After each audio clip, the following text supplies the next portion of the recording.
Bem-vindo ao podcast Casa Viva, Mensagens para a Vida. Você ouvirá agora uma mensagem do nosso pastor Daniel Ventura. Deus o abençoe e fale ao seu coração. Nós estamos desde o início deste ano, todos os primeiros domingos, refletindo sobre o nosso grande tema anual. Ano passado, nós percorremos todo o ano de 2025 submissos ao tema família. E o ano de 2026 tem sido marcado pela temática enraizados e edificados em Cristo Jesus. E o propósito desta temática é exatamente trazermos à nossa memória aquilo que usufruímos quando estamos enraizados e quando nossa vida é edificada sobre a pessoa de Jesus Cristo, mas ao mesmo tempo também aquilo que é exigido de nós enquanto somos reconhecidos e andamos pela vida apresentando-nos como filhos e como filhas de Deus. E hoje nós vamos dar continuidade a essa série que tem como título Fundamentos, olhando a partir das páginas do livro do Gênesis, o primeiro livro da Bíblia, aquilo que é exigido de nós para que então a nossa vida, fundamentada na pessoa de Jesus Cristo, possa gerar em nós. E nessa jornada nós chegamos hoje ao capítulo 4 do livro dos Gênesis. Eu quero convidar você, portanto, a acessar a sua Bíblia, seja no formato analógico, seja no formato digital, no primeiro livro da Bíblia, livro do Gênesis, no capítulo de número 4. E esse capítulo vai colocar você e eu diante de uma das cenas mais pesadas que nós temos registradas nas Sagradas Escrituras. Gênesis capítulo de número 4 é exatamente o capítulo subsequente ao momento na história da humanidade quando rompemos a nossa relação com o nosso Senhor. No capítulo de número 3, a humanidade olha para Deus e decide viver desconectados da fonte da vida. E agora no capítulo de número 4, o pecado já não aparece simplesmente como uma ruptura do jardim. O que o capítulo número 4 vai trazer para nós é a percepção de que o pecado agora alcança a nossa família, o pecado agora alcança o culto, alcança o trabalho e alcança também as nossas relações fraternas. Você conhece muito bem a história dos começos. Adão e Eva, depois de expulsos do Éden, eles têm um filho, o seu primeiro filho, Caim, e depois tem um segundo filho, denominado Abel. Caim e Abel trazem diante da presença do Senhor a sua oferta, e Deus, diz-nos o texto sagrado, se agrada de Abel e da oferta de Abel. Ao mesmo tempo em que, quando os olhos de Deus se direcionam a Caim, Deus se desagrada de Caim e da sua oferta. O texto não nos dá muitos detalhes, por isso eu queria projetar para você um texto complementar que nos ajuda a entender esse contexto, que são as palavras registradas pelo autor do livro dos Hebreus, no capítulo 11, verso de número 4, quando ele diz que pela fé Abel ofereceu a Deus mais excelente sacrifício do que Caim. O que é dito para nós é que a diferença não estava no que era trazido diante de Deus. A diferença estava em quem trazia. O Senhor não estava olhando primariamente para a oferta. O Senhor estava olhando primariamente para o coração do ofertante. Ou seja, Deus não olha apenas para aquilo que você e eu oferecemos. Deus olha para o coração daquele que se diz adorador. E o que essa história nos mostra é que havia alguma coisa em Caim que a sua oferta não era capaz de esconder. E com isso, ao ser recusada a sua oferta, o texto nos diz que Caim se endurece, se enrijece, o seu coração fica petrificado, o seu rosto se transforma, a sua postura se altera diante de Deus. Mas há um detalhe aqui que eu não gostaria de deixar passar. porque é importante e, por vezes, quando passamos por textos que conhecemos ou são muito comuns a nós, os nossos olhos tendem a não enxergar e perceber aquilo que está ali, claramente explícito a nós. Porque o que o capítulo de número 4 do livro do Gênesis nos mostra é que antes de Caim matar o seu irmão Abel, Deus fala com Caim. Antes do sangue derramado, Caim recebe uma advertência. E é exatamente aqui que eu gostaria de concentrar a sua mente e o seu coração. Veja o que diz aí no capítulo 4, no verso de número 7 do livro do Gênesis. Capítulo 4, verso 7, Deus se dirige a Caim e diz: se você fizer o bem, não será aceito. Mas se não fizer, saiba que o pecado o ameaça à porta. Ele deseja conquistá-lo, mas você deve dominá-lo. Guarde isso. O pecado cresce quando nós fugimos da verdade diante de Deus. E esta é a ideia que eu gostaria que você deixasse diante do seu coração, porque é a partir dessa ideia que nós vamos andar nesta manhã. Perceba aqui a imagem. De acordo com o capítulo 4 do livro dos Gênesis, o pecado está à porta.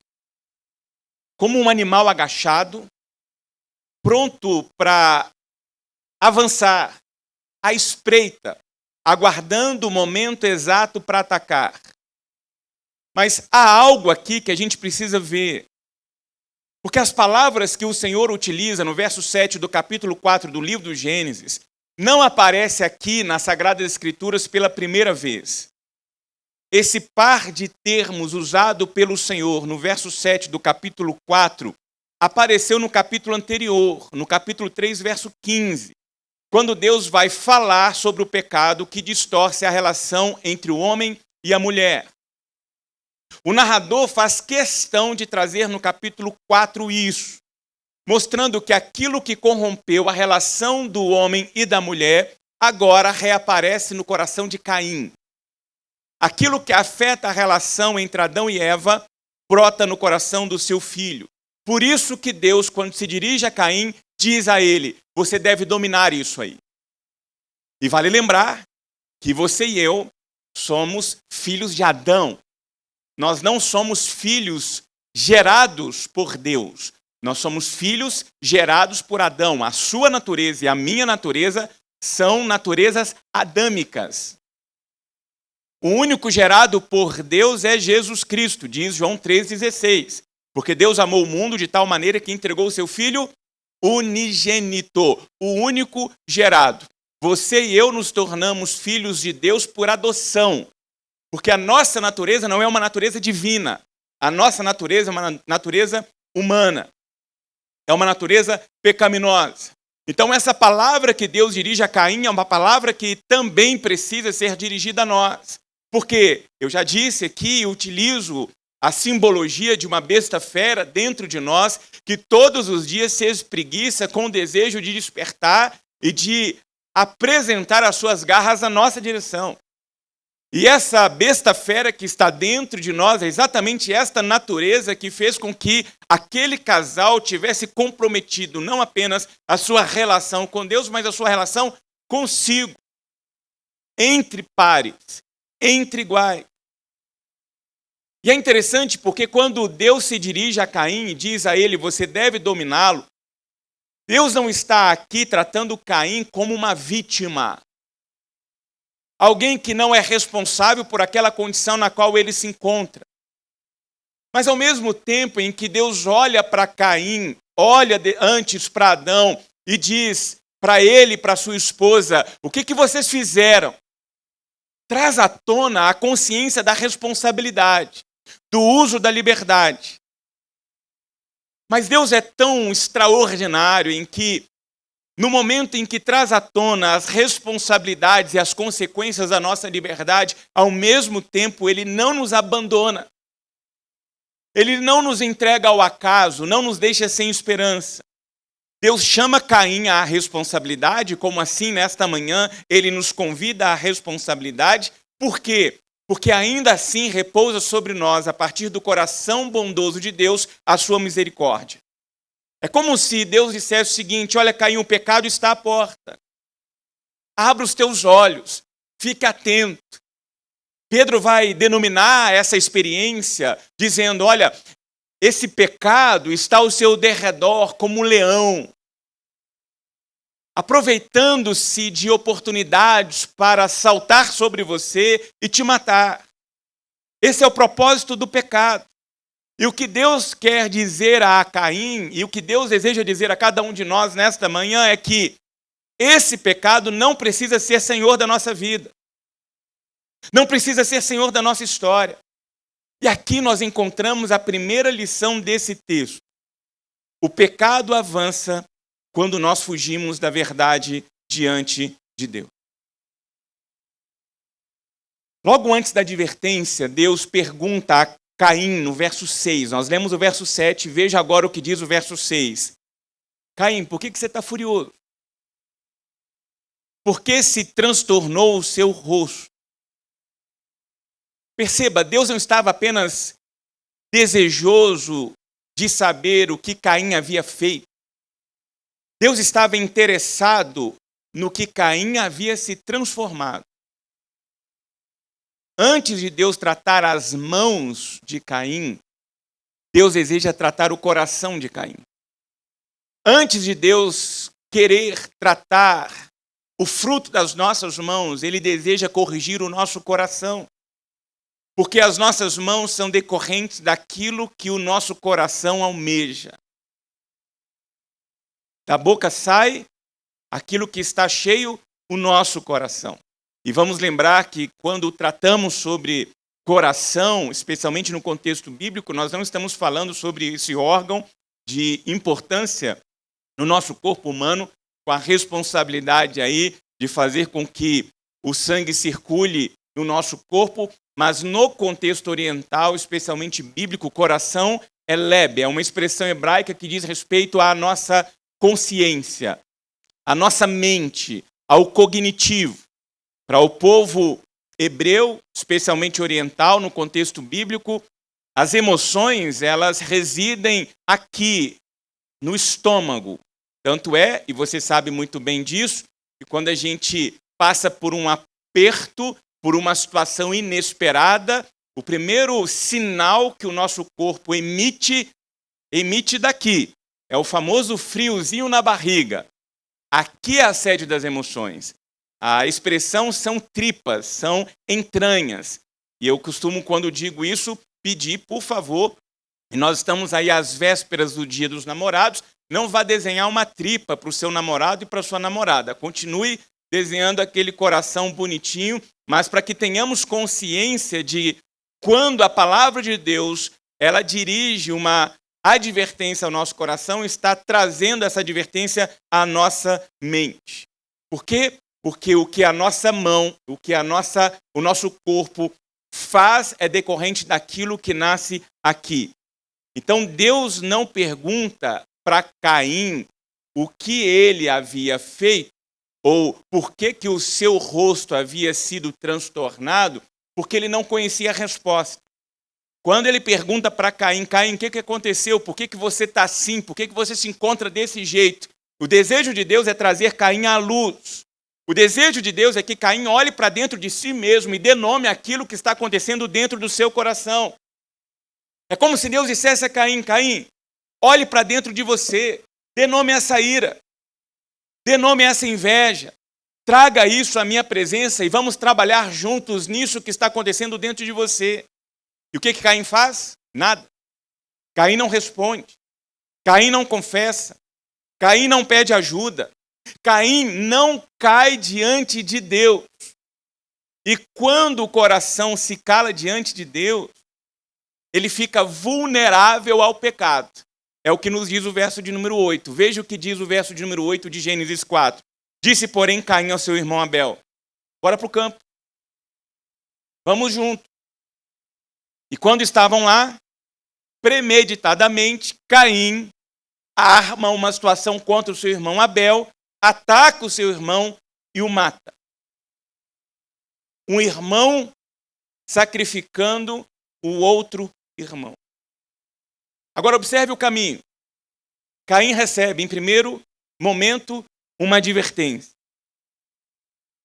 Ignora a advertência vinda de Deus. Depois, a segunda atitude de Caim é fugir. É sair da presença de Deus. É não se colocar na brecha para que Deus, então, realize o que deseja realizar sobre a sua vida. E então chega a sua queda, quando trama de forma artilosa o assassinato do seu irmão. Antes do pecado cometido com as mãos, podemos dizer que existe uma conversa evitada com Deus.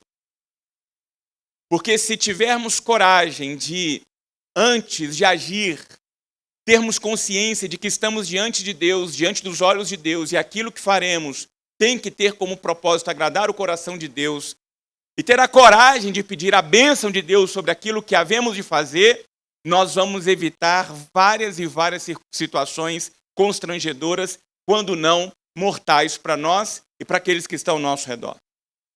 É o que Caim nos ensina. Antes da explosão, aqui tem um coração que é advertido, mas que não se entrega ao tratamento. E nós sabemos muito bem, e temos diante de nós a palavra de Deus como nossa regra de conduta, de postura. O que devemos ou não fazer está aqui. O que podemos ou não fazer está aqui. Ninguém sai de casa pedindo a Deus, Deus, hoje eu vou cometer um ato de adultério, hoje eu vou cometer um assassinato, hoje eu vou cometer um roubo, que os teus anjos estejam ao meu redor acampados, me guardando, me protegendo. Ninguém em sã consciência migra por um caminho desse. Por quê? Porque existe um conceito ético universal e que para nós se aprofunda na palavra de Deus, no Evangelho de Cristo Jesus. Sabemos o que devemos e o que não devemos fazer a partir da palavra de Deus. Por isso que antes dessa queda pública, existe naturalmente uma resistência nossa a ouvirmos a voz de Deus, a entendermos aquilo que Deus espera de nós, como homens, como mulheres, servos, servas, pais, mães, cidadãos. Aqui está a nossa regra. E o problema é que aquilo que aconteceu com Caim continua acontecendo conosco. E na nossa rotina, no nosso cotidiano, o pecado bate à porta quando a gente alimenta uma mágoa antes de tratá-la diante de Deus. Há pessoas hoje que estão trafegando pela vida com o seu coração enrijecido, tomado por mágoa, por fúria, por ódio, de pessoas e de situações de um passado recente ou de um passado longínquo. Vidas que trafegam sobre a história, arrastando consigo tantas outras vidas, amarradas e aprisionadas no coração e na mente por conta de sentimentos não tratados diante de Deus. E o pecado bate à porta quando nós nos eximimos de pedir perdão e começamos a construir justificativas para nós mesmos, para nos defendermos, ou então tentar apaziguar a nossa consciência da responsabilidade que temos, sim, de sermos canais do perdão de Deus recebido para aqueles que estão ao nosso redor. Porque como posso eu dizer que amo a Deus a quem não vejo, se não sou capaz de amar e perdoar aquele a quem vejo? Palavras do Senhor. Por isso precisamos ficar atentos, porque há uma geração ainda na expectativa de que o pecado, as obras das trevas vão se manifestar diante de nós em forma de um diabo chifrudo, com rabo, com pé de bode, com tridente, cuspindo fogo, fedendo enxofre diante de nós. Isso não vai acontecer. O pecado bate à porta quando na nossa rotina, no nosso dia a dia, nós decidimos ferir alguém. Seja com as nossas palavras, seja com a nossa omissão, com um ato de ignorar o outro, de se silenciar diante do outro. E tentamos encontrar justificativas para que essa postura e essa atitude pareça minimamente razoável. Então o pecado está cotidianamente à nossa porta. E cotidianamente Deus, em misericórdia, se dirige a cada um de nós e pergunta: por que você está furioso? Por que você está furiosa? Por que o seu rosto está transtornado? Por que o seu coração se encontra nessa condição?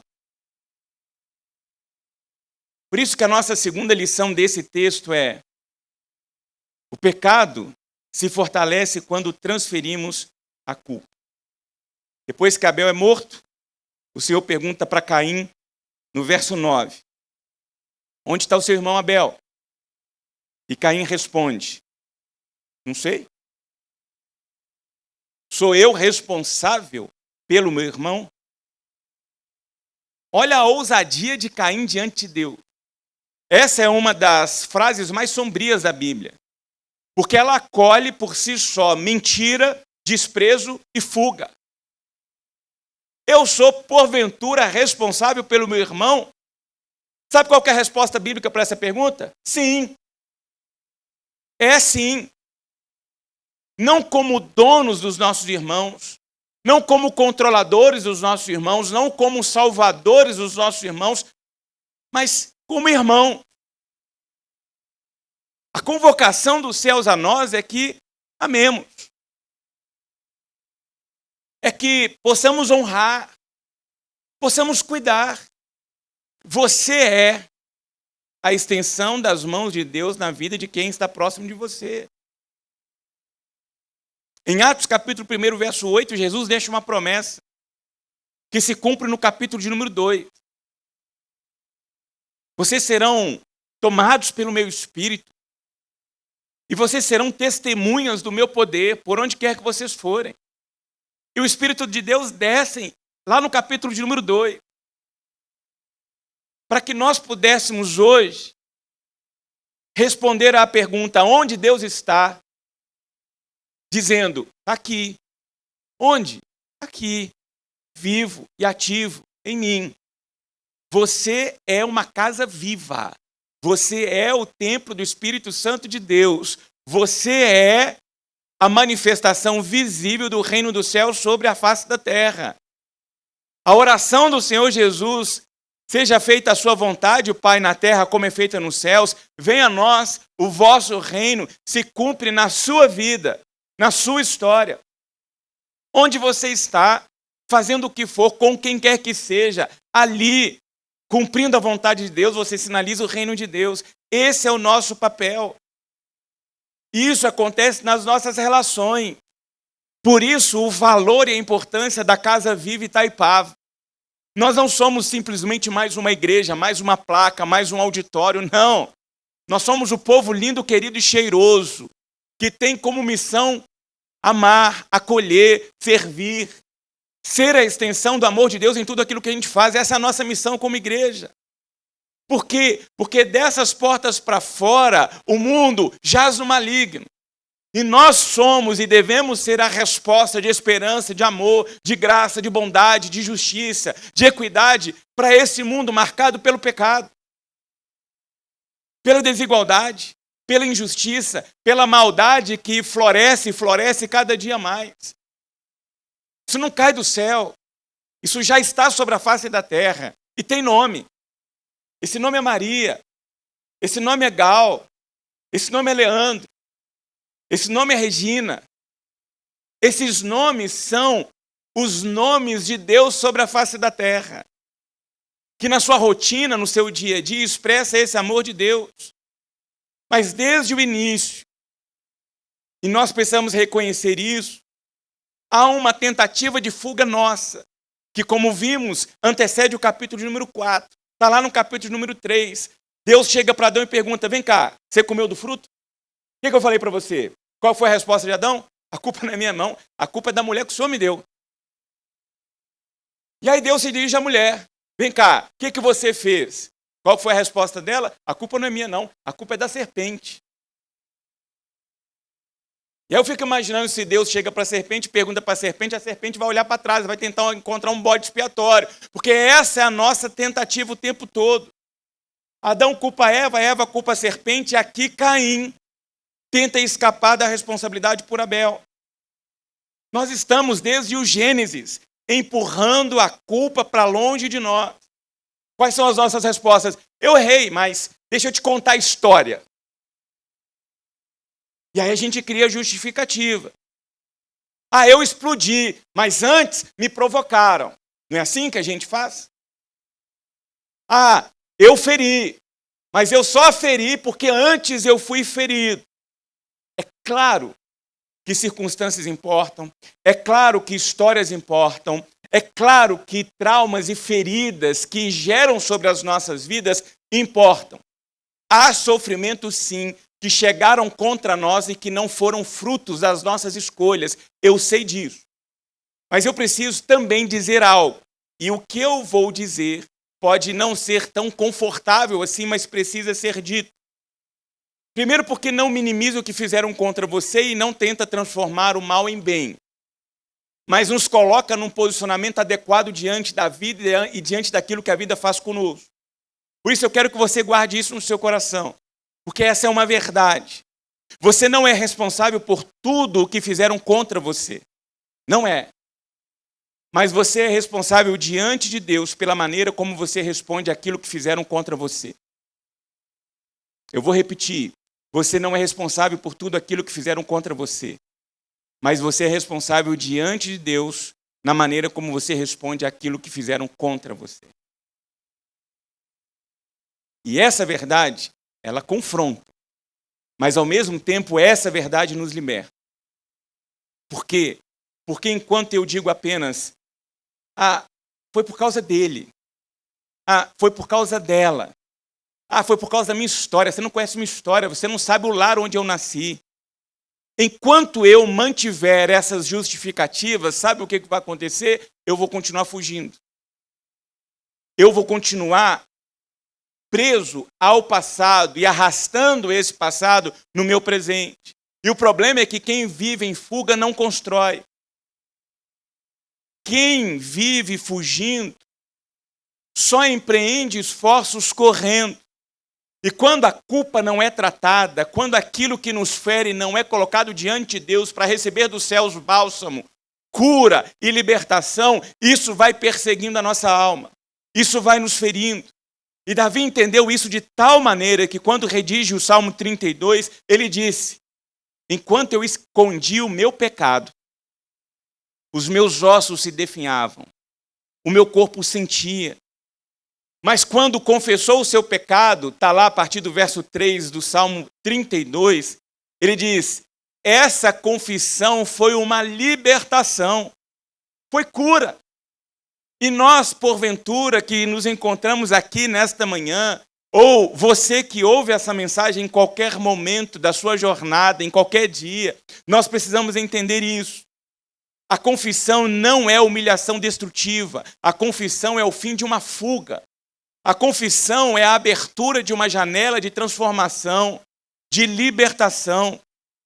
Porque confessar é parar de dizer eu fiz, mas...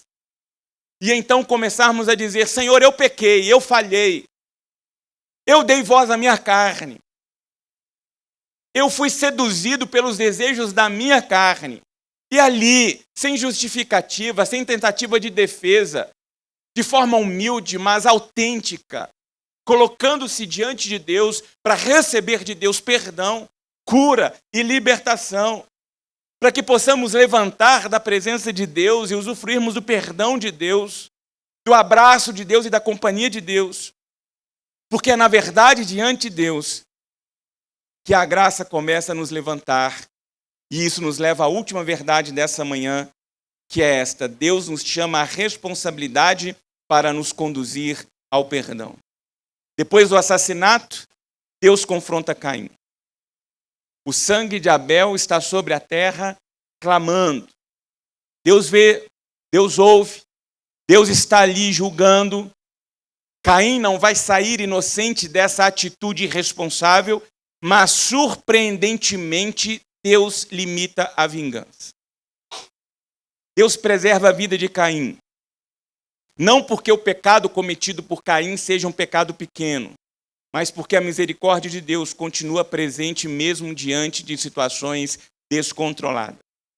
E ali há um sinal antigo e misterioso de uma graça que um dia viria a ser manifestada de forma plena em Cristo Jesus.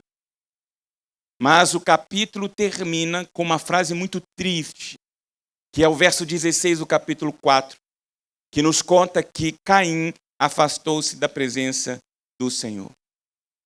Esse é o destino de quem continua fugindo. A pessoa começa fugindo da responsabilidade e termina afastada de Deus. E aqui a gente precisa chegar no Evangelho, porque existe um detalhe extraordinário aqui que a Bíblia não nos deixa ignorar. O sangue de Abel, quando cai sobre a terra, clama por justiça. Milênios depois, há um sangue que, quando derramado e que toca a terra, proclama a reconciliação. Que é o sangue de Cristo Jesus, que você e eu, nesta manhã, celebramos por meio da ceia memorial. O sangue de Jesus Cristo revela um novo capítulo de Deus sobre a história da humanidade. Porque Caim vai embora da presença de Deus e em Cristo nós, pecadores, podemos voltar à presença de Deus. Por isso é que a confissão diante da presença de Deus não é destrutiva. A confissão diante de Deus é se colocar num ambiente seguro para que consigamos depositar a nossa culpa, porque esse ambiente diante de Deus, onde nós podemos depositar aquilo que se passa no mais profundo da nossa alma, é a cruz do Calvário, onde tudo já foi pago, onde o sacrifício já foi realizado, onde a justiça já foi manifestada. E Jesus aqui não chamou, não apenas em Caim, mas em cada um de nós, pecado como um detalhe. Tanto não é detalhe que ele mesmo se entrega em nosso favor. Ele se faz pecado por nós. Ele tem sobre os seus ombros recaído o pecado da humanidade, antes dele, da sua geração e da geração seguinte. Para que nós pudéssemos hoje abandonar as nossas desculpas, as nossas justificativas e nos aproximarmos da presença de Deus e usufruirmos o perdão. 1 João capítulo 1, verso 9 diz que se nós confessarmos os nossos pecados, Ele, Deus, é fiel e justo para perdoar os nossos pecados e nos purificar de toda a injustiça, não de algumas injustiças, de toda a injustiça. Não há nada em você que não possa ser curado, tratado pelo poder regenerador do Espírito Santo de Deus na sua vida. Deus pode reescrever a sua história. Deus pode abrir um novo horizonte na sua vida, na sua família, no seu casamento. Depende da disposição de se colocar diante dele. Então, como que a gente responde a tudo isso que aprendemos nesta manhã com Caim, Abel e com Deus? Primeiro, pergunte a si mesmo, que pecado está à porta? Olhe para aquilo que está ao seu derredor, aquilo que está à espreita, tentando te dominar. Que conversas você tem evitado? Que responsabilidades você tem se furtado a assumir, empurrando para a direção do outro? Que verdades você, porventura, tem resistido a ouvir? Lembre-se, certas confrontações, certas prestações de contas são libertadoras. São expressões de cuidado de Deus sobre as nossas vidas. E talvez essa pessoa que está ao seu lado seja um elemento divino para te ajudar nessa jornada. A começar no casamento, na relação de conjugalidade, homens e mulheres, para que Deus use a sua vida para abençoar e transformar a vida do seu cônjuge. Para que vocês, pais, sejam elementos espirituais sobre a vida e sobre o coração dos seus filhos. Então faça essa primeira pergunta. O que está à porta? Batendo cotidianamente, tentando entrar e dominar o meu coração e a minha mente. Segunda pergunta. Ou segunda postura, confesse sem transferir. Comece pelo que Deus está mostrando em você. Não pelo que o outro fez, pelo que você fez. Então, olhe para dentro de si e com autenticidade, sinceridade, diga, Deus, eu pequei. Eu falhei. A minha resposta não foi justa. A minha palavra não foi adequada. A minha ira passou do limite. Abra o seu coração, coloque isso diante de Deus, porque Deus já sabe. Você não está dizendo isso para que Deus tome ciência do que está dentro de você, Deus já sabe. O que Deus deseja é trazer você para a luz, para que você dê nome àquilo que está dentro de você, e a partir da confissão você seja curado, tratado. Para que ali, na presença de Deus, você possa usufruir da manifestação da misericórdia de Deus. E em terceiro lugar, receba o perdão de Cristo e volte a construir. Por quê? Porque quem vive em fuga não tem condições de construir, de parar para produzir. Quem vive se explicando não tem oportunidade de amadurecer. Quem passa a vida se defendendo não tem oportunidade de florescer. Mas quem confessa, quem levanta a sua mão, quem pede ajuda para Deus, quem revela os conteúdos mais profundos da sua alma diante da graça de Deus, recebe de Deus graça para recomeçar. E talvez nessa manhã há aqui nesse auditório corações necessários a serem reparados. Talvez vidas que precisam desenvolver algumas conversas. Perdões que precisam ser direcionados à vida e a outros corações. Passos de reconciliação que precisam ser dados. Grave isso, a graça de Deus é suficiente para sustentar você, para transformar você, para curar você, para libertar você, para escrever um novo capítulo sobre a sua vida. E lembre-se, o pecado está à porta e o propósito do pecado sempre é te manter distante de Deus e do propósito de Deus. Essa é a missão de Satanás. Ele sabe do desejo do seu coração, ele sabe das suas fraquezas. E ele sabe, acima de tudo, quais são os propósitos de Deus para você. Jeremias 29:11. Os planos que Deus tem para você são extraordinários. Não permita que Satanás furte você de usufruir dos sonhos de Deus. Se submeta à graça de Deus, para que você viva os sonhos de Deus, os propósitos de Deus. Esse é o desejo de Deus para você nesta manhã. Para que você se entregue.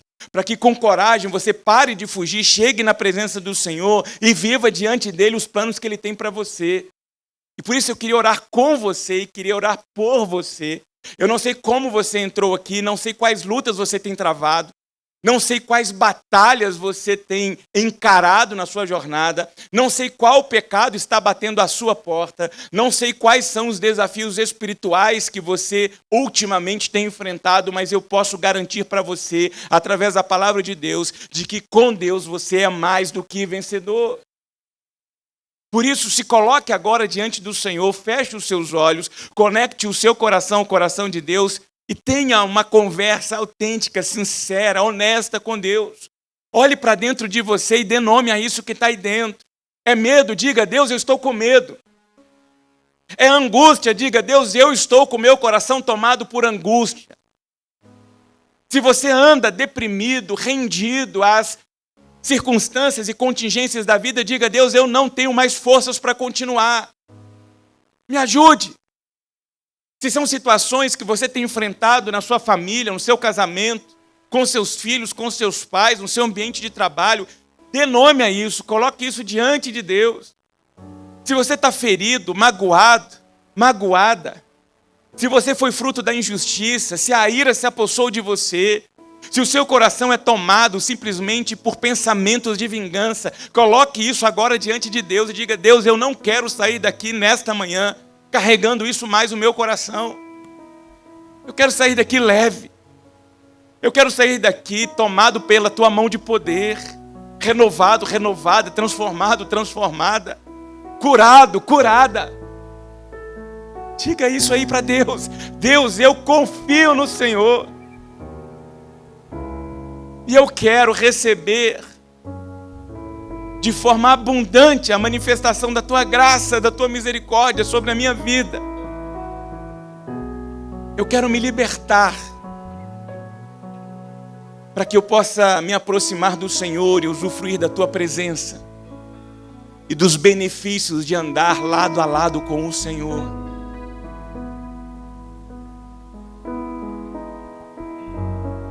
Deus, nós estamos diante da tua santa presença. Os esbarrados pela tua palavra, mas agora com a oportunidade de respondermos àquilo que o Senhor falou para nós.